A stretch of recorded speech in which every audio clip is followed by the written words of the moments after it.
going to record on my computer. So I'm just going to pause the recording, and then if we just, sorry everybody, technical problems. I'm going to stop this recording, and then Finita, if you could do a brief introduction, and we'll go straight into, and I'll say a few words again. Sorry everybody, bear with us. Well, actually, I have asked Cristiana to start with explaining something about herself, give the introduction. Probably, Cristiana, you may just start with the introduction before starting the materials. Is it okay, or what do you think? All right, I've just stopped the recording, and now I'm going to start again. Are you ready? Yeah. All right, so Finita, you can still say hello to everybody, and we'll get going. All right, yeah, everybody. okay. So hello, everybody. We're still waiting. Here we go. 5, 4, 3, 2, 1. Okay, hello everybody. We start again. Today we are going to have Cristiana from Romania, far away from us in Indonesia, and she's going to talk about the role of parents in remote learning, the topic that we haven't been discussed quite further.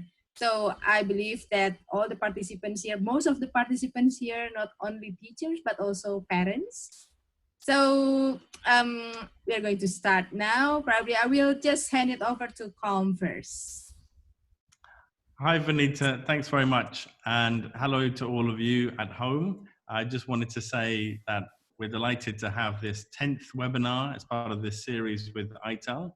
And we're delighted to welcome Cristiana from Romania, who's going to share some of her tips for parents, because we know an important, crucial person or people in this situation is the role of the parents at home. And many of you are also parents for your own children. So you're providing that support to them and being that link between the school and the teachers and your children. So thanks for joining us again for another webinar. We're going to start now, and I'm going to hand over to Cristiana, who will introduce herself and get us going. Thank you very much. Welcome, everybody. I'm very happy to see that there are so many people here, many people from Indonesia. Thank you very much for having me back, but also people joining us from all over the world, Greece, Romania, and some other countries. I noticed that. Thank you all very much. And let's start by telling you how I got the idea that actually we need some specific support for teachers. My perspective is twofold because on the one hand, I am a teacher educator. I started working as a teacher educator in 2007. In 2010, I became an e-moderator, and my whole life has changed a lot in these last 10 years, for the simple reason that at the time when I started, I was a complete technophobe. I even refused to have a mobile phone at the time.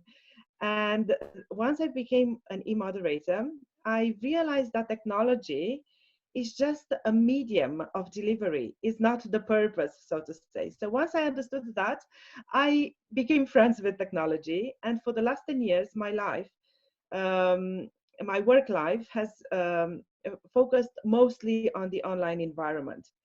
I deliver online courses for the British Council all over the world. I have worked with thousands of teachers on 6 continents. My latest projects involved working with teachers in Palestine and Jordan. And I'm very happy to see that a side effect of these online courses is that people started to feel more familiar with online delivery, and now they can continue their classes online, even if they didn't have any idea before we started working together. So that is a great satisfaction to see that we can actually make a difference in people's lives. On the other hand, I'm also a parent. My son is next door, and I can listen to him talking to his English teacher. So you can understand that he is also doing online classes with his classmates. So when we all started with this online learning, I realized that people started to offer a lot of support to teachers, and that's great because we need it. but there was very little targeted at the parents.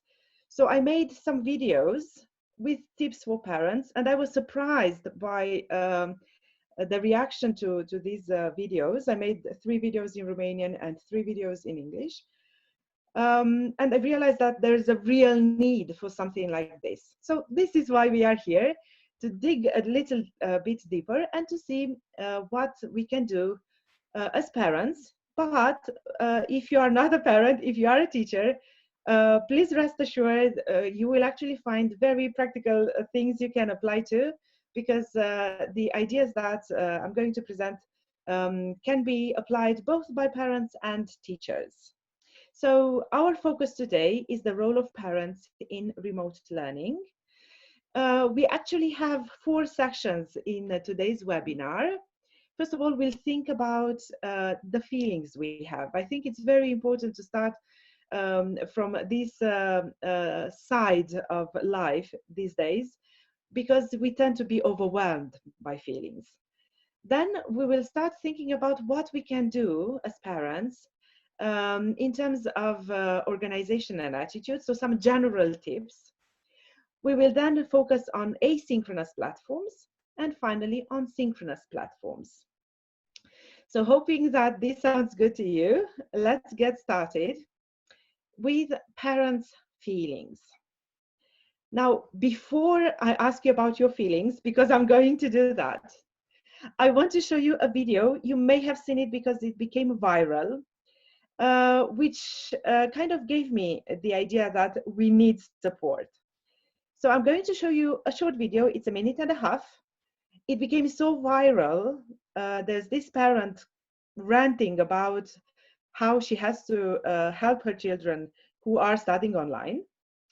And we're going to see how she feels, and then we come back. Okay?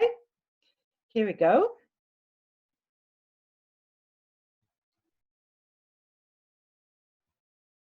Just a second, please, to make sure that you can hear the lady.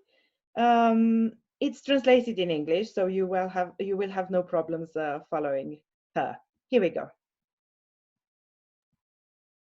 תקשיבו, זה לא עסק, הלידה מרחוק הזה. באמת, זה פשוט לא, זה בלתי אפשרי. זה לא נורמלי. מהבוקר, אנחנו רק ביום השני, מיליוני הודעות בוואטסאפ, יש לי 4 ילדים שיהיו בריאים, תדמיינו כמה וואטסאפים, כמה מורות לכל ילד, כמה מקצועות לכל ילד, יש לי רק 2 מחשבים בבית, הם רבים מהבוקר על המחשבים, אחד המורים של הבת שלי חי בסרט שהיא ב8 בבוקר תשב לראות אותו על המסך, היא ב8 בבוקר רק הופכת צד במיטה. מה נראה לכם? המורה למוזיקה של הבן הקטן שלי, היא שלחה תווים הבוקר. מה אני אעשה עם המידע הזה? מה, יש לי הרכב של איזו להקה? אני לא יודעת לקרוא תווים. שנייה, אני מוציאה קלרינט ויושבת עם הבן שלי לעזור לו עם התווים. די חבר'ה, מורים, תנמיכו ציפיות, זה לא הגיוני. וכל היום, איך הילד מרגיש? איך שיצייר ציור? איך הילד מרגיש? הוא כל היום בפלאפון, טוב לו. ישנים טוב, אוכלים, לא מפסיקים לאכול. איך הוא מרגיש? שאלו אותי איך אני מרגישה. קורסת. אני עוברת מילד לילד. הנה מדעים, הנה מתמטיקה. הנה, חלס, גם איפה אני יודעת את כל הדברים האלה? עכשיו הילדים שלנו יעלו עלינו כמה אנחנו סתומים. זה לא לעניין, באמת. אני יודעת להפוך שבר מדומה. גם אם הוא מדומה, אני רוצה להבין משהו. למה צריך להתעסק איתו? הוא לא אמיתי, עזבו אותו בשקט. מה אני אומרת פה? גמרתם עלינו, זה רק היום השני. אם לא נמות מהקורונה, נמות מלמידה מרחוק. זהו, פרקתי. בבקשה, להוריד קצב, תניחו להם. Okay, so this is the video I was telling you about. Probably you know this lady because her video was included in the official COVID-19 support site. Yes, exactly. It's so real. And you noticed I said that we should start from feelings, because we worried a lot about how teachers feel, about how children feel, and it's the right thing to do. But we should not forget about the parents. They're in this too. So let's take a look at how we feel. So I'm going to go back to my presentation, and I have a few questions for you. And I would really appreciate it if you could answer them in the chat. Okay, so you see we have a wide range of feelings, I'm sure. I'm quite sure that we do not have the exact same feeling. So let's start by exploring a little bit these feelings. So how do you feel about your children learning remotely? And I'm really curious about your feelings. I'm going to take a look at the chat.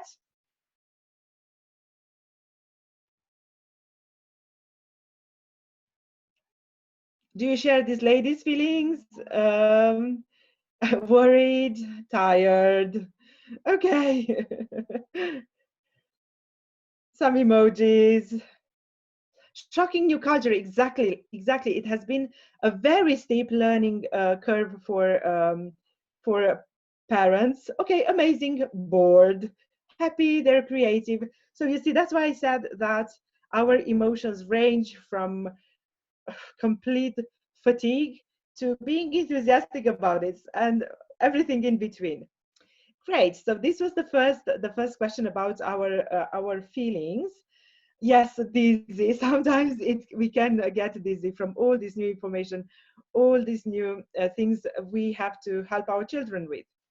And where do you think these feelings stem from? What would be the reason? Is it the online school? Is it the insecurities of the children? How could you explain these unfamiliarity with technology? Okay, the novelty of the situation. Sometimes it takes a bit of time for us to get used to a new situation. Yeah, so it might come from the fact that there's a lot of work sent to our children, and we don't know exactly what to do with it. It may be also because we are worried about our own jobs, or we have to change the way we work, and combined with managing the situation for our children is just too much. Yeah, our limited knowledge, the fact that things can be complicated, too many tasks, too much work. Exactly. Yeah, it's a completely new environment. So as you said, the novelty of the situation might explain a lot of these feelings of frustration, worry, concern, fatigue, and so on. And finally, I just want to know exactly, so that we can discuss afterwards when I give you the tips that have worked for me and my son. Which are the main challenges that you face? I understand that some of you manage quite well. That's great. And I hope that towards the end, when I'll make sure that we have a few minutes where you can ask questions and also offer your own tips. We can also discuss some of your tips. But for the moment, let's focus on the things that are a bit challenging. Internet connection, that can be a real issue. Yeah, the time can be a challenge because we don't have time to deal with our problems, not to mention the children's problems. Yeah, time management. Okay. Oh, hi from India. Yeah, how to engage the children in the learning. That's a very good point, because if you become aware that all these things come for them, but they do not bother to really work on them, we wonder what can we do to help them. Yes, so arranging organizing their learning, managing our own time, finding a balance between learning and some free time, because they can't be all the time, all day long online doing school tasks, right?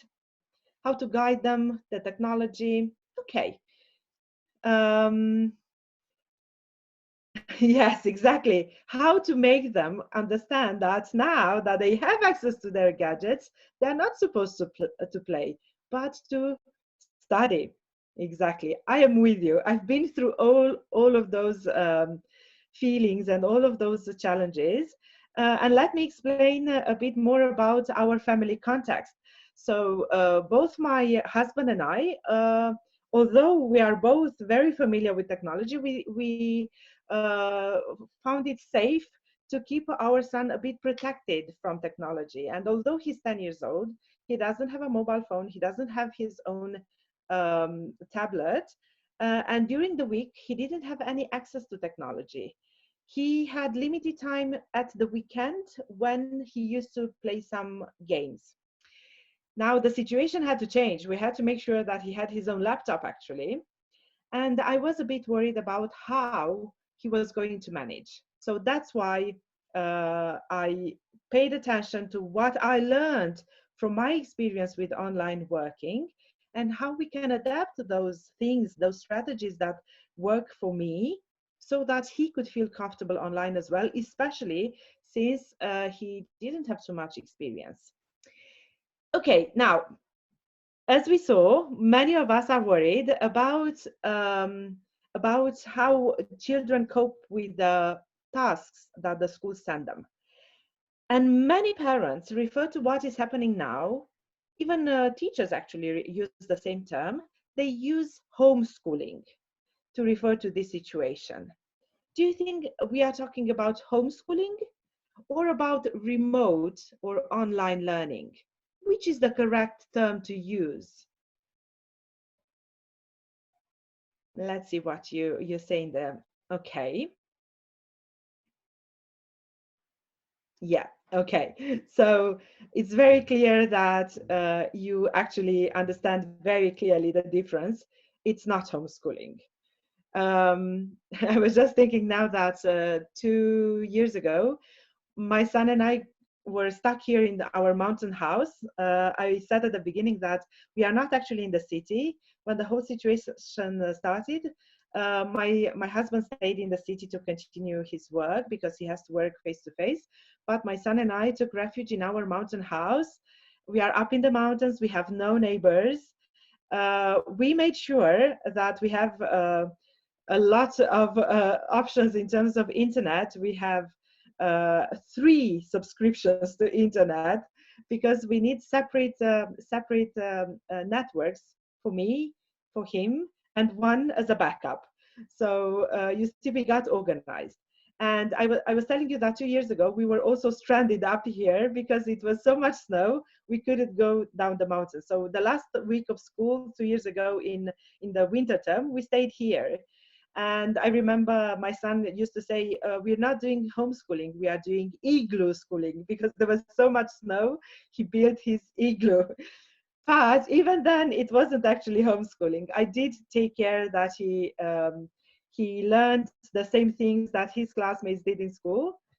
But we should bear in mind that homeschooling refers to indeed a system that exists when the learners actually learn outside the public or private school environment, and it involves a commitment made by a parent or a guardian to oversee their child or teen's education.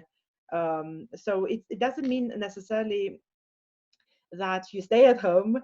It can just involve that the parent or the guardian takes care of the education, and that can mean also trips or traveling or studying in different ways.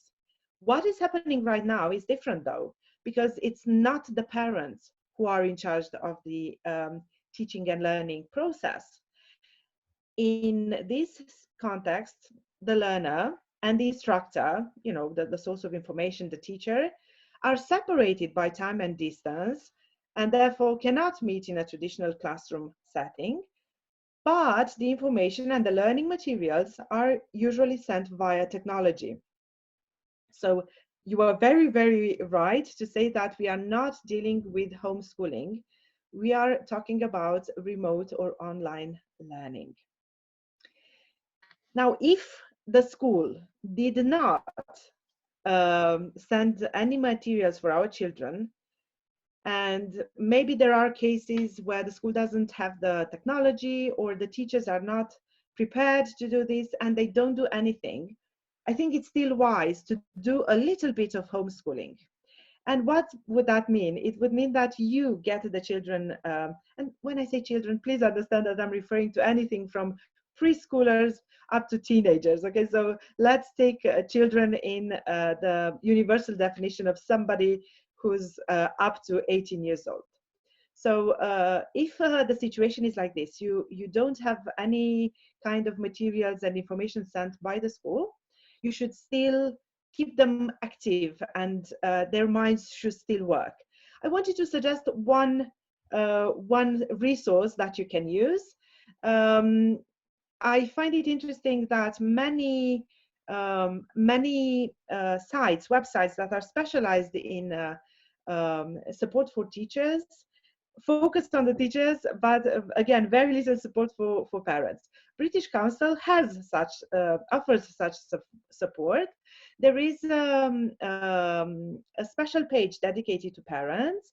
If you look for Learn English British Council and you type COVID-19 support for parents, you will come across this page. Let me show it to you very quickly so that you can see what we can find there. I find it a very useful resource if you are, especially if you are in a remote area, and if, as I said, the school is not offering much, you can do something from this page with your children, and you also are guided as parents. You are not left on your own. So you see here, they suggest that you could revise a bit of the schoolwork that they did, but you can also do some fun things with them or with other children. I think this is important to remember, and I will come back to this during my presentation. It's important to bear in mind that children also need to feel in touch, to feel that they're still connected with their classmates, with their friends. So you have very nice ideas of how you can set up all sorts of challenges between your children and other children from their classes, tongue twisters, all sorts of games, educational games. Of course, you can do some crafts, and I know that I need support when it comes to crafts. I'm really, really terrible at that. So I find this kind of support very useful. There are lots of vocabulary resources. You can find videos. You can improve listening skills, reading. You can find everything here. And there are even 30-minute missions, like mini lessons, you can set up with your children at home.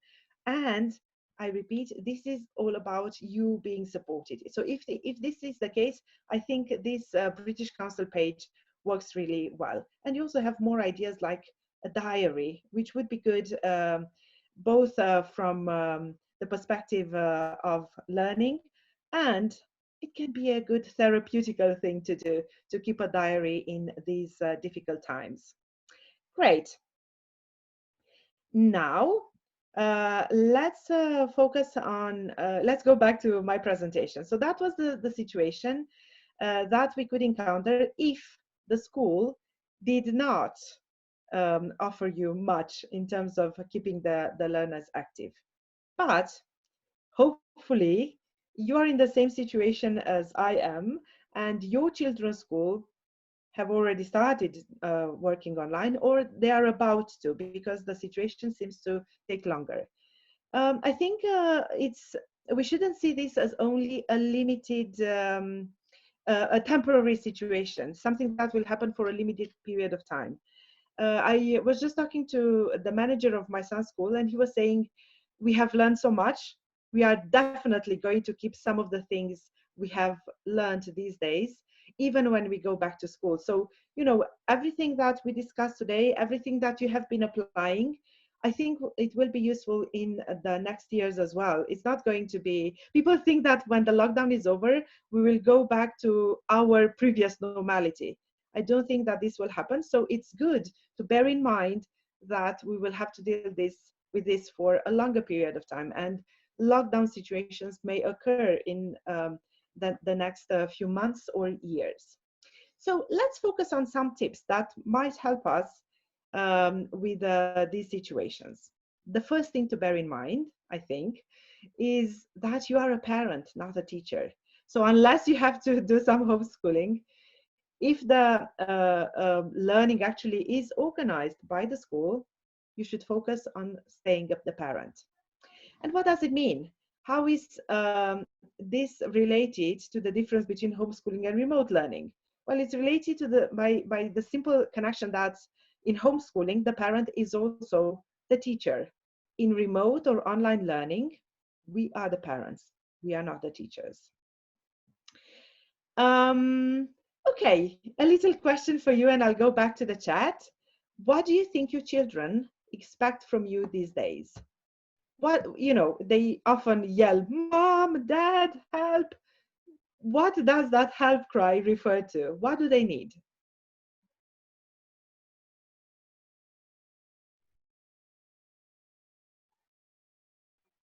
Yes, it's also true what our friend was saying there, that if you are a teacher, you might find it difficult to be just the parent. And I know I'm in the same situation, but you know what what I do? I try, if I want to work with my son, for instance, quite often we work together on preparing him for international English certificates. He has taken 3 of these exams and he loves them and he looks forward to taking the next one. So I do something besides school. I don't work with him on the materials from school. I work with him on extra things. Okay, so yes, indeed. Some children may ask for technical support. For some company, just sit with them and feel that you are there for them. Attention and care. They need some devices, indeed, from you. I like that answer that said they expect me to know everything. That's not very realistic, is it? And we will talk about that in a second. Yes, support, being calm, exactly. Know what is happening. That's also nice. Sometimes they are overwhelmed with all this information, and they want you to follow and to understand when do they have to do things, and if they have exams, you should be informed about are these exams going to take place or not? Are they postponed? Has the syllabus changed for the exam? So you need help. They need help with that, and you are the person who should help them. Okay, so they do expect a lot. We should also explain that all their expectations are not realistic, but we can offer some support. So in terms of parenting, what we can offer our children is some active involvement. It's what you said. Supporting them with information, staying in touch with the school and the other parents, offering help with technology, um, be their hero. Very nice idea. They do need some support. My son is 10 years old. He's very, very tall. He's almost as tall as me, and I'm 1 meter and 80 centimeters high. So you can see that we call him our little giant. It's kind of strange to see such a big boy. Very often he comes and he just needs a hug. He just wants to feel that I'm there for him, especially since his dad is not here. He's in the city. And I think he needs that reassurance that at least one parent is there. So we need to be there. We need to show them that we are there for them in terms of technology, in terms of comfort, in terms of support. Just show them that we are there. They also need some kind of structure. They need a regular schedule. They need to get some good sleep because it's important. They need good food, food that will help their brains to stay active and their bodies to stay healthy. So we shouldn't just let them eat whatever they want in this period of time, especially since now we are home and we can cook. And they also need some encouragement to have fun. Maybe they are so caught up in this whole situation that they forget that they are children, and they should actually make sure that they exercise, they do some physical effort, and they also have some fun. Good. So these are some of the things that we can offer as parents. And somehow in our minds, we should make it clear for us where we draw the line between being a parent and not being a teacher. Yes, exactly. Sometimes they just need a good companion and a good listener. But on the other hand, we were saying earlier, we need to offer some conditions for learning. We have to make sure that we organize a little space for them. This idea became very clear to me when in the first school, online school for my son, when the teacher said something like, okay, so we finished exercise 3, we are going to leave exercise 4 for you to do at home. And my son said, but niece, we are already at home. So, you know, we also need to change the vocabulary as teachers. But on the other hand, we have to become aware that it's strange for children to do schoolwork at home. We should create a little space that becomes the classroom at home. Meaning what? It should be a desk. It could be, if you remember my first picture, that was my son. Let me quickly just go back to that picture just to show you his little classroom. So this is his desk. He has his course books here, his books over here. This was his very first online class with his German teacher. So they need a space that becomes classroom, and they should associate that with the classroom, with work, with studying, while the rest of the house should be their familiar space where they can relax and enjoy themselves. So just if you don't have a desk for each child, if you have more children, it's okay, but you should maybe make sure that they're in different corners of the same room, or if possible in different rooms. Otherwise it can get quite noisy and they will distract each other. So create a little space in the house where they can consider that they're at school.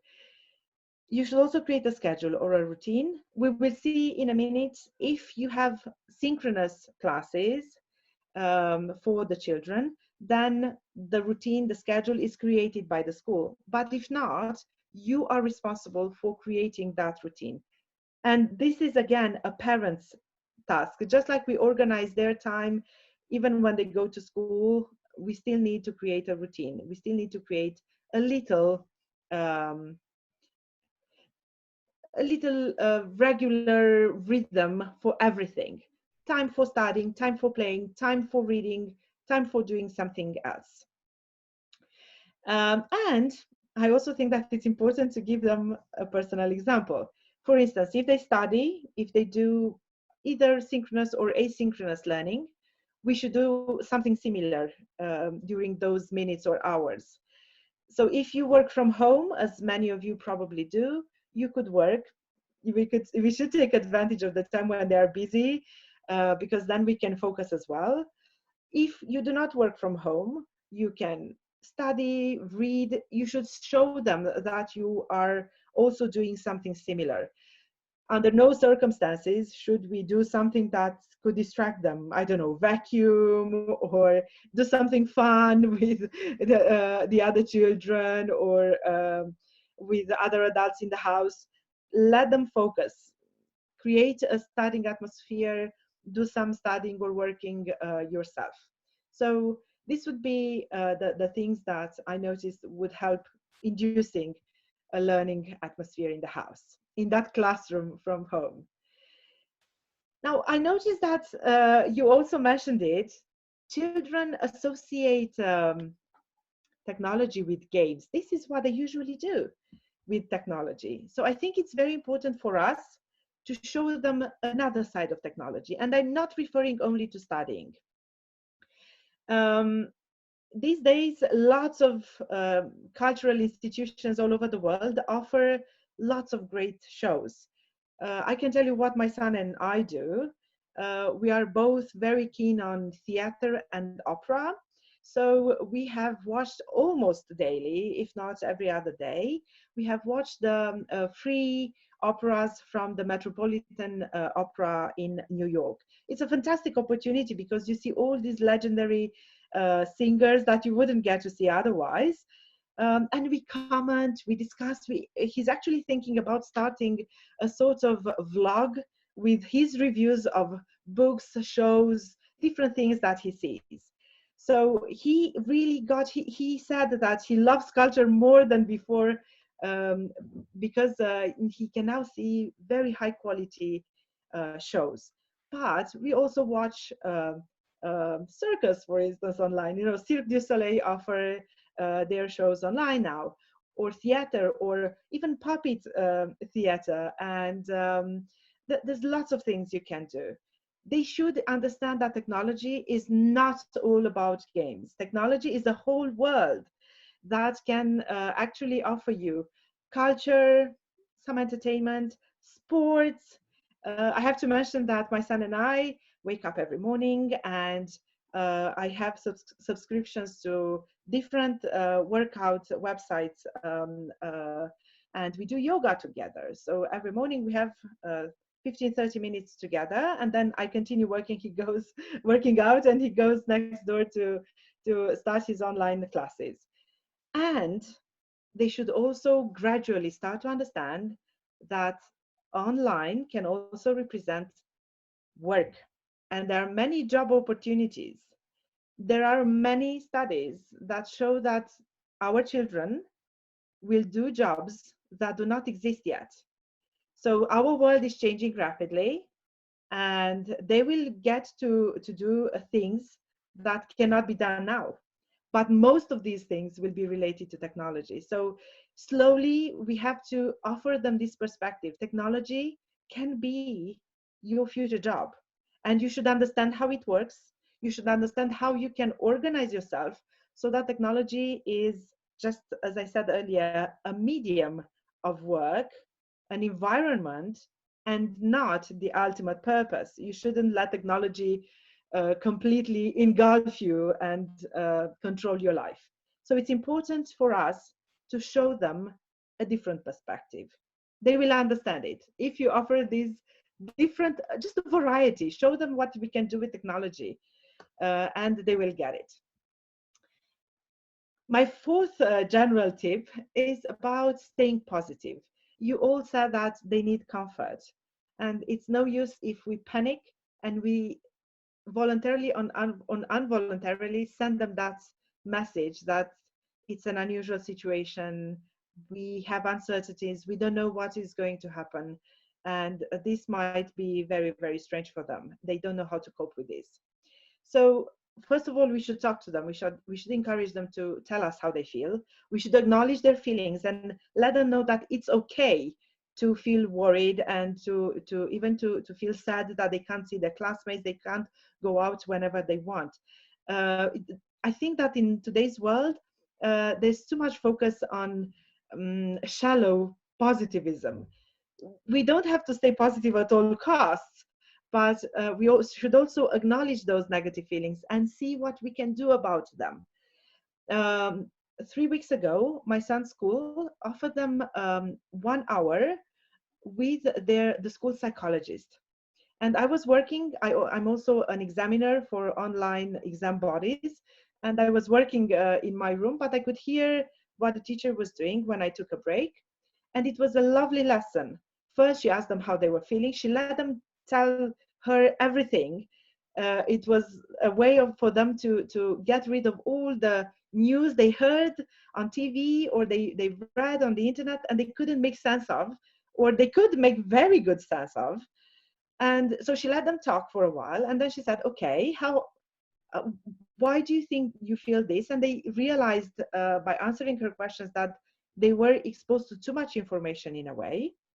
And then she said, okay, let's see what we can do. She asked them to draw a circle on a sheet of paper, and she asked them to write inside the circle all the things that they mentioned that they could control, and outside the circle, all the things they mentioned that they couldn't control.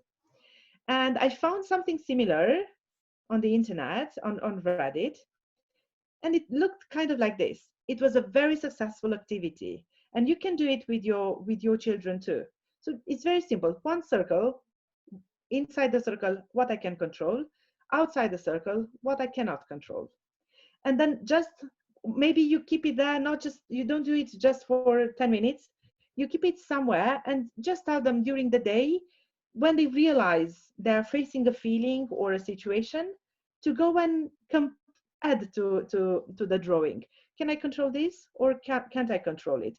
And they learn that the things outside them cannot be controlled, but they can be in charge of their emotions, and they can learn how to deal with those emotions. You can find out what works for them. It's not going to be the same answer for all of them. It's a very simple activity, but it's very, very effective. And my final tip for this session is to respect the teachers and their efforts. So even if maybe you feel like the lady in the video, we can recognize many common points. Do not make negative comments in front of the children, because even if you don't say it out loud, if you feel something negative and maybe you talk to your spouse, they will feel it, they will know it, and they will have the same negative attitude when they go into their virtual classroom. So try to highlight the positive aspects of the teacher's online work. What worked for us when Yanis was sometimes tired, we reminded him that because they have studied all this time online, if the other schools will have to go to school during the summer break in order to catch up with work, he won't have to go. So now he's very happy to do his work, and he understands that, you know, it's school time, it's still the second semester, and in summer he can enjoy his summer holiday. If the teachers or the school struggle with some aspects of technology and you can help, maybe you are familiar with the platform they are using, or you have an idea, just talk to them directly. And if you have any kind of issues, just talk to the teachers, to the school management, to the other parents. Don't tell the children about the problems you might face. Just try to keep them on track. Try to show them that the teachers are to be appreciated for that effort. Great. So that was the end of the first section, which was a bit general tips. I remind you, I don't want you to feel frustrated. I can't follow the chat while I'm presenting, but at the end, I promise we will look at your questions, and we will also take some of your tips and some of your strategies. Now, it looks like most schools did not find solutions for synchronous learning, and many schools actually just use asynchronous platforms. So let's look at what we can do as parents in order to help our children cope with asynchronous platforms. And by asynchronous platforms, I mean everything. So from email to WhatsApp or Viber or just Google Classroom, Google Drive, whatever platform the school uses to send you materials that the children should study on their own or work on, this can be called an asynchronous platform. What can we do as parents? Well, first of all, I realized after a week of online school that I ignored this aspect. So starting with the second week, I helped Yanis get organized. They are not familiar with this. They don't know. I mean, even if they did IT classes in school, they still don't know how to get organized. And I thought that it's very, very important to show them how to organize materials on their computer or phone or tablet. So whatever device you use, it's good to create an online school folder, something that is only for online school. And inside that folder, you should create with them folders for each subject matter. And this is a screenshot from Yanis's computer with the folders for his classes. So inside each folder, he has the materials he received. And I also showed him how to rename the materials in order to include the subject and the date.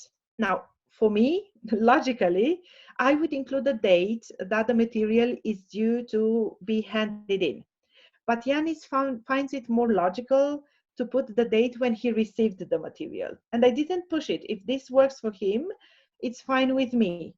So he just, for whatever material he receives, he just changes the title and he puts, I don't know, Romanian 23rd April, or English 22nd of April. Yesterday he got some English homework. And this made a huge difference. It's something so simple, but I somehow ignored it the first week. And things got messy very, very quickly because lots of materials came in and he didn't know what to do with them. while we try to help them and get organized, we should also try to make them a bit more autonomous. So again, what worked for us, because as I told you, this is our experience and this is what has worked for us. I created a personal email account for him. And I created it as an extension of my email. I use the Gmail because this is where I have my email. And you can create accounts for children, which means that they cannot log in on their own. They need your approval. And you can also see what is in the inbox, because let's not forget, children can be exposed to a lot of weird things on the internet. So let's try to keep things safe. So if you create a personal account, connect it to yours and take a look regularly to see what is happening in their inbox. We should also make sure that we show them some online tools, and I will come back to this. But again, remember, we are the parents, not the teachers, and we are not the students. So remember that the materials are sent for the children, not the parents. While you can support them and maybe help them with some things, do not do the work for them. And also, do not be afraid. If they come with strange questions, I think it's perfectly all right to say, I'm sorry, I did this in school many years ago. I don't remember it because I don't use it daily, but you should know it. So why don't you look it up? You can look it up together, or ask them to look it up, or ask your teacher. That's perfectly okay. I think more and more children understand nowadays that you don't have to know the information, because the information is easily accessible now. You have to know how to use it. So they do not expect parents to know everything, because again, teachers do not know everything, but maybe teachers can manage things better by saying, I don't know, it sounds like a good question. Why don't we study it and discuss it next time? It's perfectly okay. Maybe you saw, I saw on Facebook just yesterday, a mother with the child's course book. Where was she? Under the desk. So the child was asked question by the teacher, and the mother would suggest the answers from under the desk. No, a big no, no. So the children should be left to work as if they were in school. We shouldn't interfere too much unless there's really a technical problem. They should manage their own work. I mentioned support in terms of technology. Now, what do we do with all these materials that come in? For my son, it was difficult to print them, to print all these materials, because we don't have a printer here in our mountain house. Maybe some of you don't have a printer either. So what do? One option, of course, is for the child to look at the screen and write the answers in their notebook. It's okay. It's perfectly okay. If you have the printer, you can just print the materials, they work on them. In both situations, I think it's really useful to use your phone or your tablet to take pictures of their notebooks or the materials they worked on and send them back to the teacher. It helps a lot if the teachers receive the materials in the same organized way that we have them. So just write maybe the name of the child, the subject matter, and the date. But since we don't have a printer, and I didn't want him to continue looking at the screen, at the notebook, at the screen, at the notebook, I get dizzy when I do that. I reminded him that he actually studied in school this tool, Paint, and you can use any kind of program that edits photos. So when he receives pictures, photos, he opens the materials in with Paint or Paint 3D, whatever you prefer, or whatever other program for editing pictures you have, and he just types the answers. I think it's a bit more difficult to do something like this in your notebook, because he should copy all the lines and the cross and down and the definitions, and it's complicated. So he just types the answers directly here. He saves them. He sends the material back to the teacher. I just wanted to show you one more example. The English teacher quite often gives them PDFs. Now, if it's a PDF, you can do the same thing as for the pictures. How? you can take a screenshot and then you can see the PDF as a picture, and you repeat the procedure I described before. You open it with an editing program, photo editing program, and they can type directly on them. You can see here, he was supposed to make questions with the present perfect, and he typed directly here. Again, this is something that we didn't do at first, but it got really, really strange to organize things. And then actually a mother from our group of parents said, maybe we could use Paint, because they learned it in school. They could open the documents, type directly on them, and that's it. And it works really, really well. If not, as I said, ask them to write in their notebooks, take pictures of their work, send them to the teachers. I realized that some of you were very much in agreement with me when I said that it's important to have some sort of routine and schedule. And even if it's asynchronous, even if the school doesn't impose a schedule, you should still make sure that the child does the schoolwork more or less around the same time of the day. Maybe they are not morning people, it's okay. You can tell them to do their work in the afternoon, but it should be more or less around the same time. And you should include some breaks. Even if it's asynchronous, tell them, as soon as you finish with this subject matter, you have a 5 or 10 minute break, stand up, do something else, and then you'll come back for the next subject matter. And even if it's asynchronous, please make sure that you talk to the school and you suggest some synchronous meetings. The social aspect of learning and the feeling of belonging to a community should not be neglected. I mean, these children are not only about learning and getting information and doing lots of worksheets. Learning is also about connecting with the others. And especially in this period of time, it's very, very important for them to see that the school hasn't forgotten them. And they are still in touch with the teachers and with the other learners. Maybe the school, as I said, does not have the logistics to set up a synchronous meeting. Maybe you can do that in an informal way. You just say, okay, why don't we have a little get together online? If you want to use Zoom or any other platform like Microsoft Meets or whatever synchronous platform you are familiar with, just give them a link and say, we meet this afternoon for 30 minutes for the children to see each other, to have a chat. This is very, very important. If the school agrees to do that, they will take care of it. If not, you can just set it up yourself, because I think this connection with the others is truly important. Now, those were the tips for yes, Vinita. Sorry, Cristiana. Yes. I know that you still have a few slides talking about synchronous platform. Probably you can have like 10 minutes to I'm going to go a bit faster through them. This, so that we have time for Q&A. Sure. There are many questions that oh, great.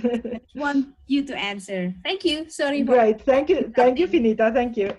That's very kind of you to remind me of this. So for the platform, so for the synchronous platforms, you will recognize some things. That's why I said we can go a bit faster, because some things are somehow common.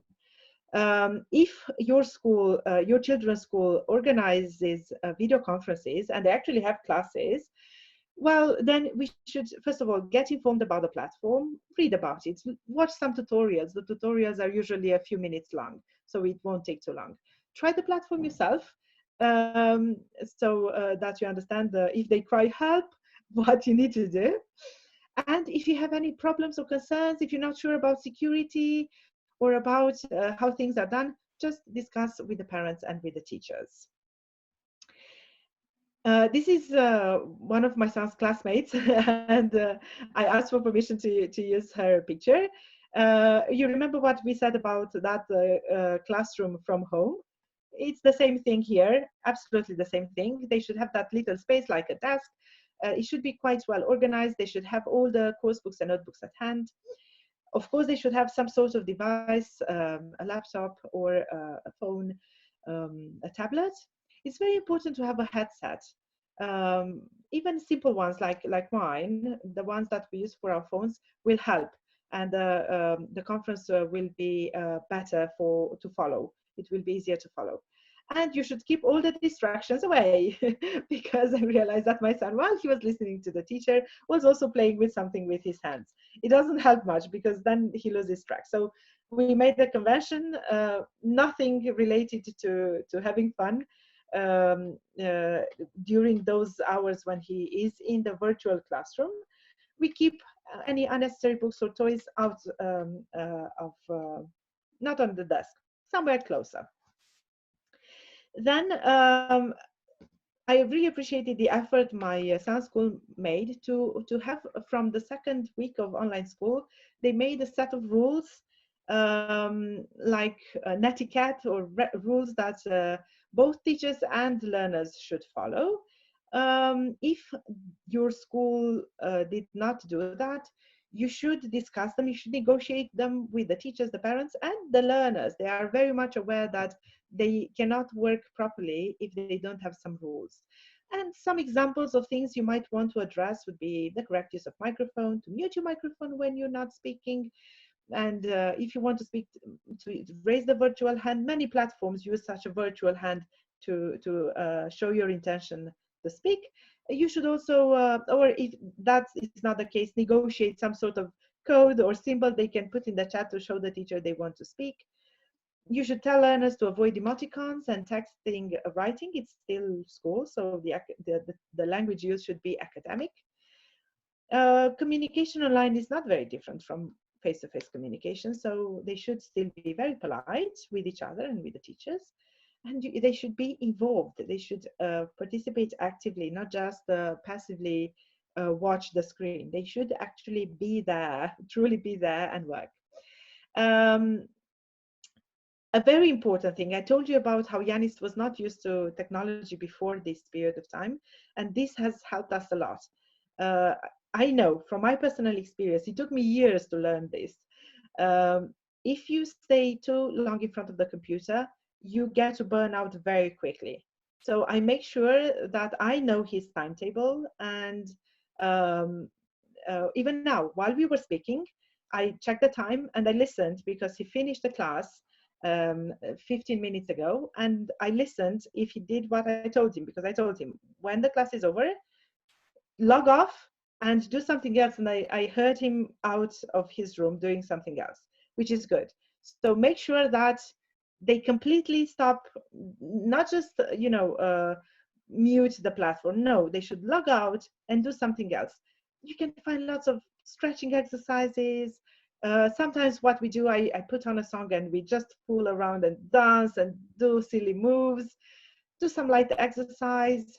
My son has glasses and his eyes are sometimes tired. He knows a few exercises for the eyes.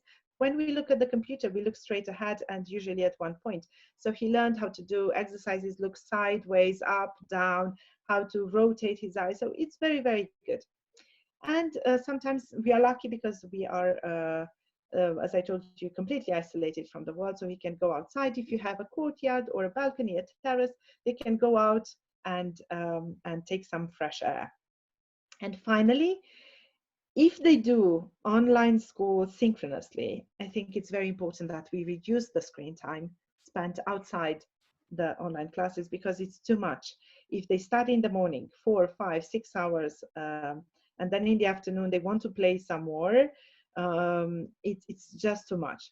So just try. I know it's difficult. I know it's very easy sometimes to give them a tablet or a phone and keep them busy for a while. It's okay for a limited period of time, but we shouldn't do that regularly, and we shouldn't encourage them to spend too much time online, because they do now. They actually spend more time than we would like them to.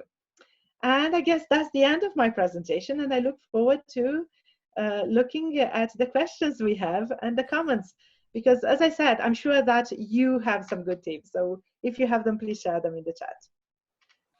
So, finita. Thank you so much, Cristiana. It's a very fruitful explanation. And while I was listening to you, I keep saying, I wish we had listened to these tips like 2 weeks, 3 weeks ago. Well, it's not too late because, as I said, it's going to last. So yeah, okay. So I've tried to summarize some questions for you. Basically, there Great. are 3 types of questions from 3 different perspectives. The first one is from the perspective of parents. Second is from the perspective of teachers, and the other one is from the perspective of the double agent, parents and teachers. Okay. So I will start with questions from parents. Okay. Do you have any suggestions on how to make the kids being responsible for their learning? Because yes, you also mentioned that while they have to do some tasks, they also want to do other things because they're at home. Do parents need to set up a kind of routines like the school routine, start to learn in the morning, etc.? So yeah, exactly. So I think they can become more responsible if they are aware that just like in school, they are assessed, and they are assessed, not the parents, not the other people around them. So although assessment sometimes is viewed negatively, it can be a good motivational tool because it can show the children they need to be responsible, to be in charge of their own learning. It also helps if you just tell them that I'm not doing this. I did my school years. You have to do this now. I can help you, but I'm not going to do this for you. So it just draw the line. Just tell them, no, I'm not going to do this with you or for you. I can help you with some aspects, but not with everything. So define, make it clear for the children what you can do for them and what you can help them with and what is their responsibility. So I would just be very, very clear on that. And another thing, I think it's also related to the video that you saw. They also asked whether or not it is okay for them to complain to teachers about the abandon of tasks that the children have or the platform that they get. I think because many of us here are also teachers, I think it's perfectly okay to talk to the teachers. Of course, as I said, in a polite and very respectful way, but we should just tell them, just bear in mind, remind them, ask them, you know, I checked yesterday and it took my child a number of minutes to do the tasks for your subject matter, but you also had to deal with similar tasks for the other subject matters. And that totals up to, and you give them the number of minutes or hours. This is not okay. What can we do? So the idea would be maybe to come up also with, raise the point and also come up with a suggestion. Maybe we can have a better schedule or postpone the deadline for submitting a longer task, or just distribute the work together. Do you know why this is important? Because teachers before used to meet in the teacher's classroom and in the teacher's room, and they would exchange ideas, and they would be aware when maybe they gave too much to work at home. But now maybe they're not necessarily in touch, and they're not aware of the amount of work and the workload we impose on the children. So it's perfectly okay to tell teachers that you have concerns about that. And as I said, come up with some solutions, suggest some ways out of this. Oh, okay. So we have the similar questions from different perspectives, switching to the teacher's shoes. How yes. teachers deal with parents when they have complained? How should teachers communicate with parents and cooperate with parents during this remote teaching? I think it's, again, important to stay in touch with the parents.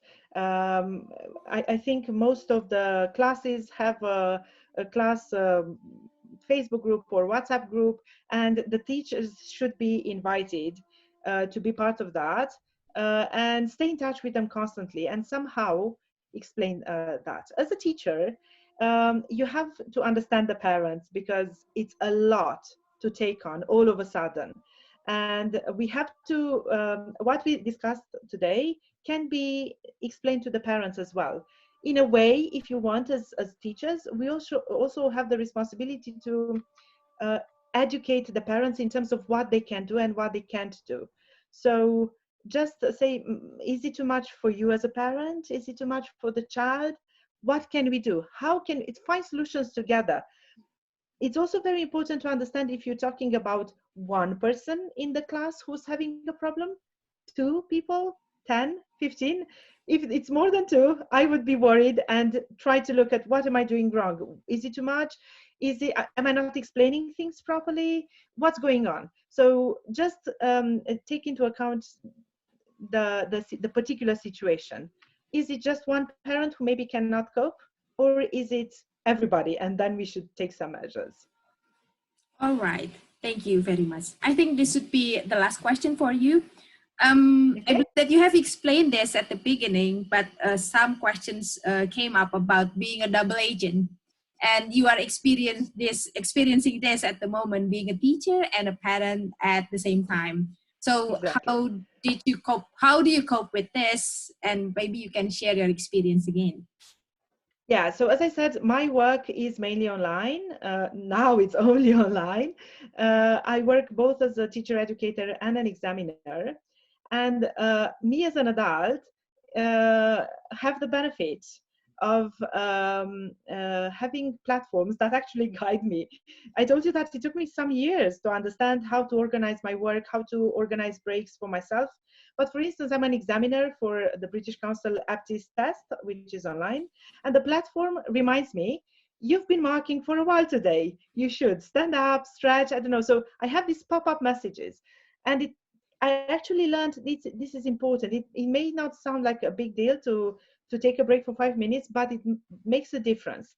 So as a professional, let's say, who works online, I learned to do more or less the same things. I have some office hours. I try to make it very clear when I'm not available and when I focus on my family and on my I have some me time. I can read, I can do some sports, do yoga, whatever.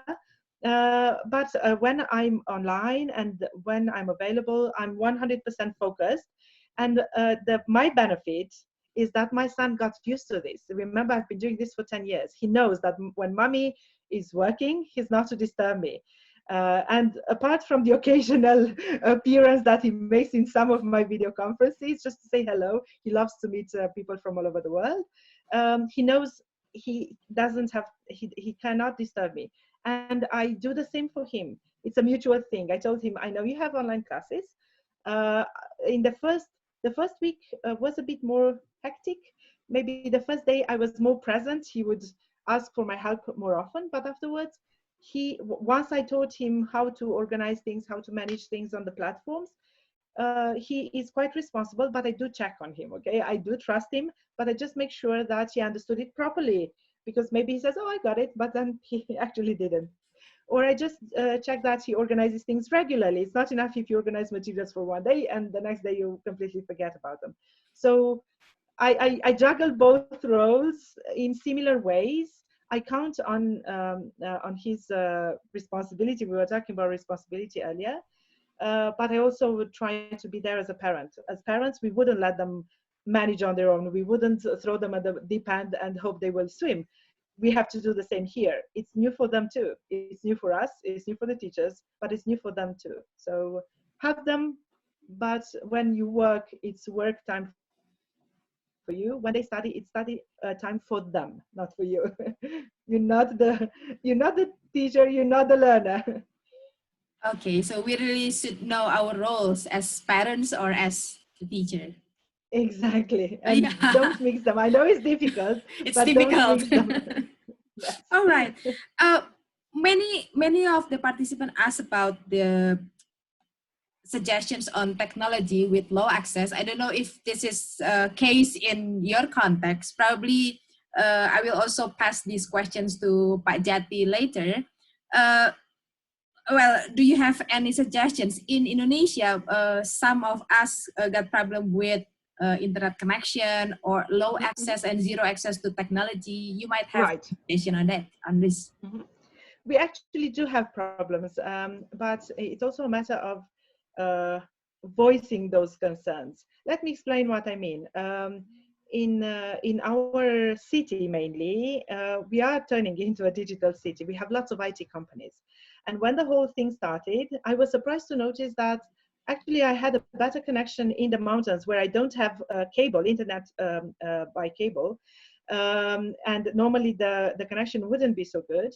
but I had better connection than the people in the city. Why? Because the pressure on the networks in the city was so huge all of a sudden that platforms crashed, people had problems, students couldn't follow the online classes. So we looked for different solutions inside our small universe, which was our class. We agreed, for instance, that during online classes, all the learners should have the videos, the cameras off, because that actually takes a lot of bandwidth. So if they have synchronous classes, although it helps to see the learners, to see that they're engaged, for technical reasons, they keep them off. And only the teacher has the camera on.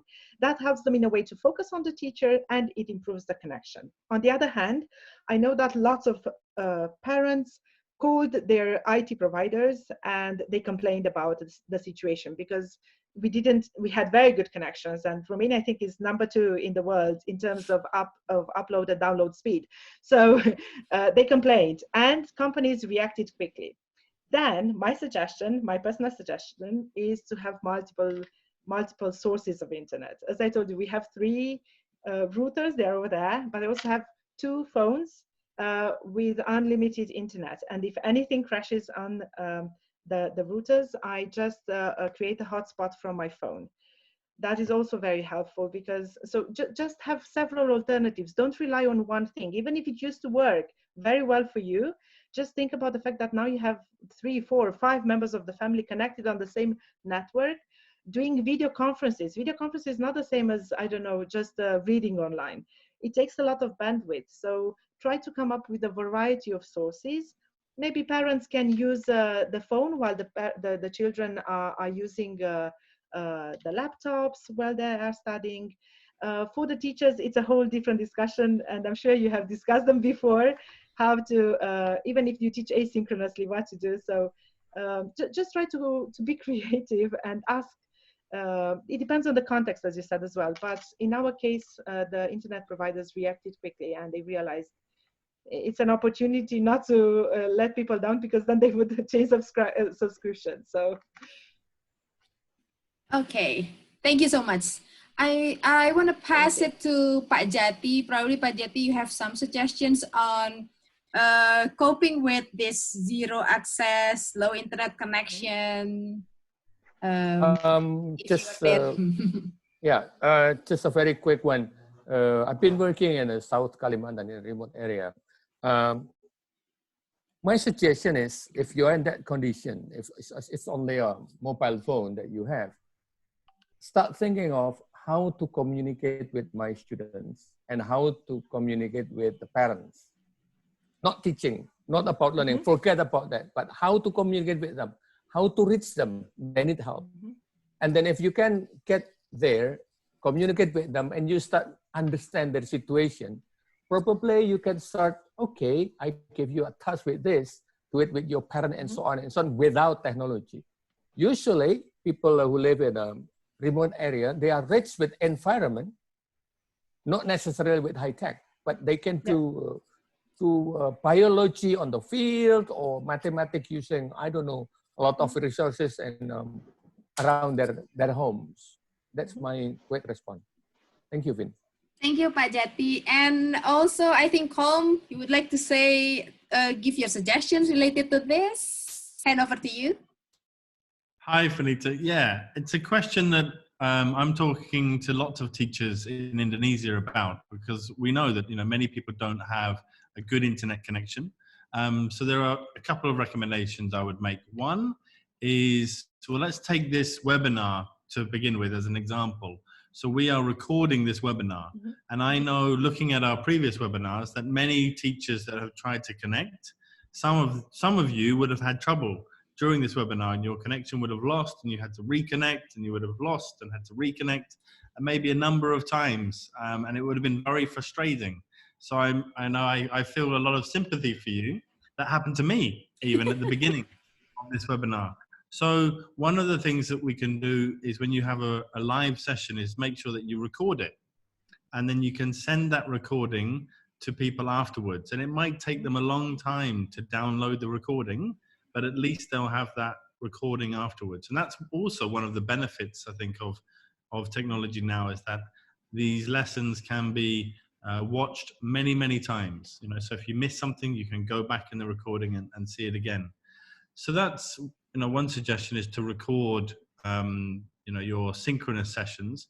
But also, I think, you know, before this situation where we talked about online learning, for many years we've been using simple tools to communicate with people. I mean, email and text messages and using WhatsApp.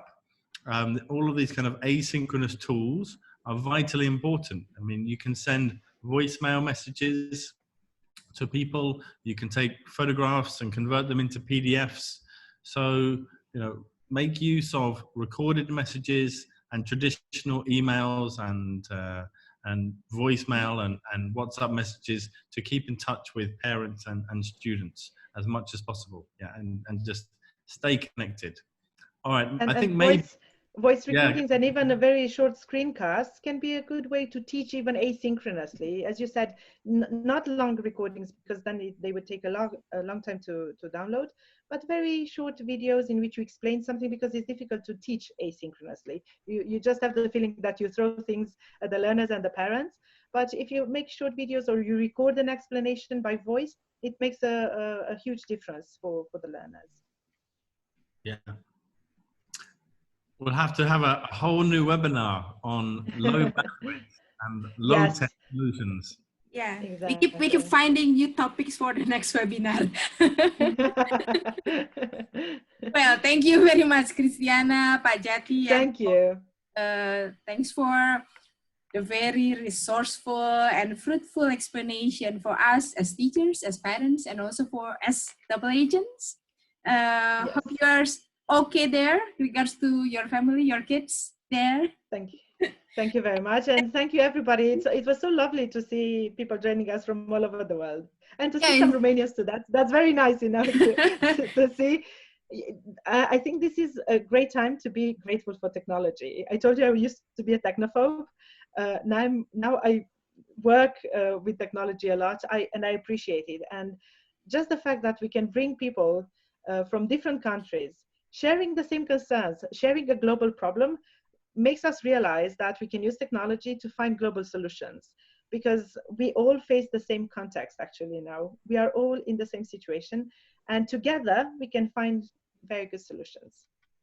Exactly. It's great to feel that we are all connected, facing the same problem. Exactly. Thanks again, Cristiana, and for everybody. Thank you. I believe that you are all giving a big applause. Oh, thank you very much. All right, That's before I close this webinar, I would like to share, wait a minute, this is what I'm going to share. So this is the QR code to Cristiana's PowerPoint slides. You can take a picture or scan the QR code there. I give you some time to scan the QR code or screenshot, take a picture.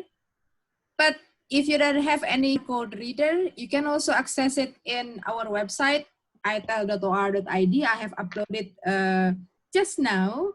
And also please drop your feedback for us for this presentation by accessing that link, ET_Tech Talk SS2. This is a feedback for us so that we know what to do, what we need to fix for the next webinar. Please make a screenshot of that and don't forget tomorrow. Thank you very much, Finita. You are a technology goddess. You manage everything so quickly. Thank you. It's great to have someone who manages so easily online. And one more thing, tomorrow, 10 a.m. in the morning, we still have a special guest, Graham Stanley. He's going to talk about remote teaching, a survival guide for school teachers. I watched his presentation like 2 weeks ago. It was amazing. So I believe that you should come and join us. Probably for some participants from the other side of the world, this is not the perfect time for you. But for Indonesian, this is early in the morning. So thank you very much. Let me get back to this link while closing this presentation. Thank you, Cristiana. Thank you, Pak Jati. Thank you so much. And thank you, everybody. I'm so impressed with people's warmth and reactions. And thank you very much. It's been lovely talking to you. Thanks, Christina. Thank you. Everybody. Thanks for all of you for joining us. And take care. Stay safe. Yes. Thank you. Goodbye. Thank you. Thank you. Bye-bye. Bye.